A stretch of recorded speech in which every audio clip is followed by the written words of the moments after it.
फ्रीजमध्ये कधी काय कणी जाऊन कुजून मरून पडलं होतं काय माहीत. फ्रीज उघडला की वास यायचा. प्रत्येक वेळी जरा जरी काय काढायला लागेल 2 मिनटासाठी उघडला कणी तरी ते 5 मिनटं बाहेर किचनमध्ये कणी वास राहायचा. असं 2 दिवस चालू होतं. म्हटलं मला पण काय लक्षात येईना की काय कधी कुठनं गेलं असेल आणि कुजून पडलं असेल. कारण भाज्या पण कणी इतक्या जास्त नव्हत्या. काहीतरी वाळं थोडंसंच असं होतं. त्यामुळे मला वाटलेलं कणी पहिल्यांदा काहीतरी उंदीर वगैरे जाऊन मरून पडला की काय, किंवा पाल वगैरे जाऊन मरून पडले की काय माहीत. म्हटलं आज काहीही कितीही वेळ होऊ द्या, आज की नाही फ्रीज उघडून बघायचाच. पण धाडसच होत नव्हतं. कारण उंदीर जर कुजून मरून पडला का नाही, उंदराला नंतर आळ्या होत्यात तिथं बघायचं. त्यामुळे ते काय काढायचं अजिबात धाडस नव्हतं. तरी पण म्हटलं डोकं मन शांत ठेवायचं आणि मग बघायचं. तर पहिल्यांदा फ्रीजवरचं बटन बंद केलं आणि म्हटलं एक एक कप्पा कणी काढून बघायचा. तर थोडंसं कोबीज वगैरे असं सापडलं मला बांधून ठेवलेलं. म्हटलं काहीही तिथं आता फ्रीजमधलं शिल्लकचं ठेवायचं नाही. कारण चुकून जर काहीतरी पाल उंदीर मरून पडला असला तर ते भाज्यानं आणि काहीतरी माणसांचा जीव जाईल म्हटलं. तर ते सगळं कणी कचऱ्याचं बकेट आणून ठेवलं. एक बाहेर टाकायला जाण्यापेक्षा म्हटलं एकाच ह्याच्यात काढून टाकायचं. तर इतकं काय नव्हतं जास्त, कारण भाज्या पण जास्त शिल्लकच्या नव्हत्या. मिरच्या वगैरे पण वाळलेल्या थोड्याशा लाल झालेल्या होत्या. कोबी होता, त्यानंतर थोडीशी कोथिंबीर होती. ती टाकून दिली मी सगळी, म्हणजे जे होतं ते. त्यानंतर जे सॉसचं वगैरे पाकिट रिकामं झालेलं ते पण टाकून दिलं. ते पण माझं ठेवलं. तर थोडीशी साय होती ती चांगली होती. त्यामुळे ते कणी ठेवलेलं भांडं. गवारी निवडून ठेवली ती परवा दिवशी, ती पण थोडीशी चांगली होती. पण इथं काय पडलेलं माहीत आहे, हे बघा. हे जुन्या कोथिंबिरीच्या कणी 2-4च अशा काड्या असतील आणि ती प्लॅस्टिकची कॅरीबॅग कणी अशी आत जाऊन पडलेली आणि ती मला डोळ्यानं दिसत पण नव्हती. त्यानंतर ती कुजून त्यात पाणी होऊन कणी अर्धा टोमॅटो आणि 2-3 काड्या असतील कोथिंबिरीच्या. तर त्याचं हे वरंगुळ येऊन ह्याचा कुबट असा वास येत होता बघा. आणि अजून एक माझ्याकडं थोडंसं कणी असं लोणी काढून ठेवलं होतं, थोडंसं शिल्लक होतं. तर त्याला पण नंतर ते लोणी कसं काय खराब झालं काय माहिती. असं थोडंसं गुलाबी कलर आलेला आणि त्याचा आणि ह्या कोथिंबिरीचा असा दोन्हींचा मिळून कणी उंदीर मरून पडल्यावर सुद्धा इतका घाणेरडा वास येत नसेल असा वास येत होता. मला पहिल्यांदा वाटलं की उंदीर किंवा पालच मरून आत पडले की काय माहीत.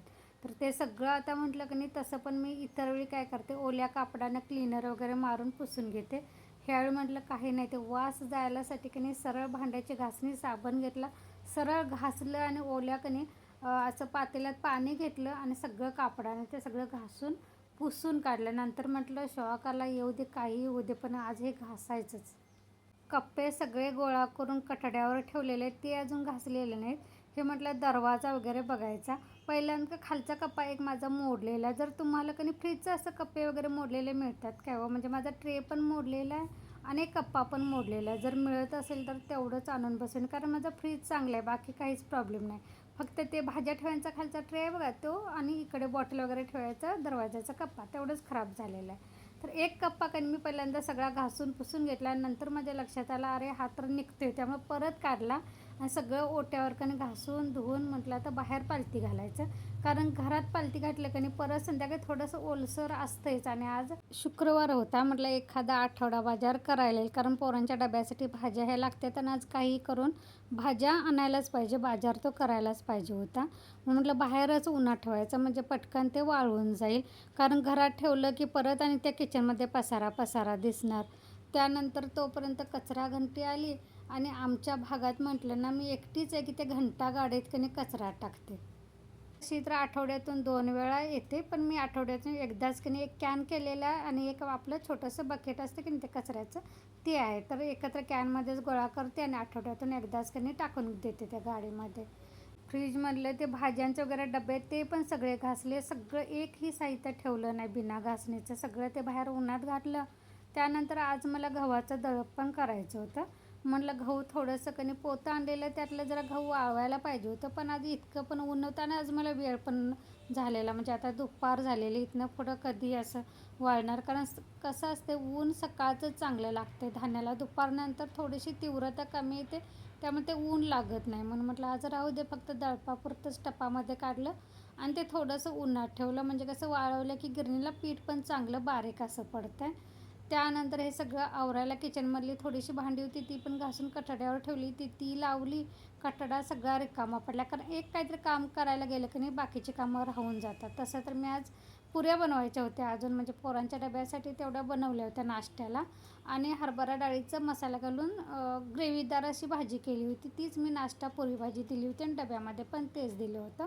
ह्यांच्यासाठी पण काय वेगळा नाश्ता करत बसले नव्हते, कारण मला हे फ्रीजचे काम आज काय पण करून पूर्ण करायचं होतं. त्यामुळे ह्यांना पण पुरी भाजीच दिली होती. आणि म्हटलं दुपारच्या जेवणासाठी गरम गरम करायचं, कारण पुऱ्या त्या गार झाल्या की ते तेलकट पण वाटते आणि ते गार पुऱ्या खायला होत नाहीत. त्यामुळे भात भाजी वगैरे झालेले आहे. डाळ करायची होती, वेळ झालेला म्हटलं आज कुकरमध्ये डायरेक्ट, तसे पण मी कुकरमध्येच करते. डाळ काय पटकन होते त्यामुळे ती वेळाने ठेवली होती. हे सगळं कटड्यावरचं आवरून घेतलं आणि मग डाळ फोडणीला टाकून घेतली आणि त्यानंतर मग पुरी वगैरे बनवून घेतले. पण कुकरच्या शिट्ट्या होईतोपर्यंत म्हटलं थोडंसं बाहेर काही फॅन लावून बसायचं, कारण इतका गरम होत होतं माहिती आहे. आज गरमी इतकी सुटलेली. थोडंसं म्हटलं ORS पण पिऊन घ्यायचं, कारण थोडंसं जरी बरं वाटलं की असं काहीतरी काम करते आणि परत थकवा आल्यासारखं होतं. म्हणून म्हटलं काही नाही, शरीराची आपले हेळसांड करायची नाही. हे तुम्ही पहिलं गळ्याला इतका घाम आला होता, थोडंसं बाहेर बसले वारायला, त्यानंतर मग पुऱ्या वगैरे करून घेत. आणि आज तुम्हाला माझं एक सिक्रेट दाखवणार आहे, कारण मला कधी काम करताना मी कशी काम करते माहीत आहे. तर हे बघा, हे FM लावायचं, गाणी लावायची आणि मस्तपैकी एकटं निवांतपणे सगळी कामं करून घ्यायची. पुढचा ब्लॉग बघायचा असेल तर नक्की फॉलो करा.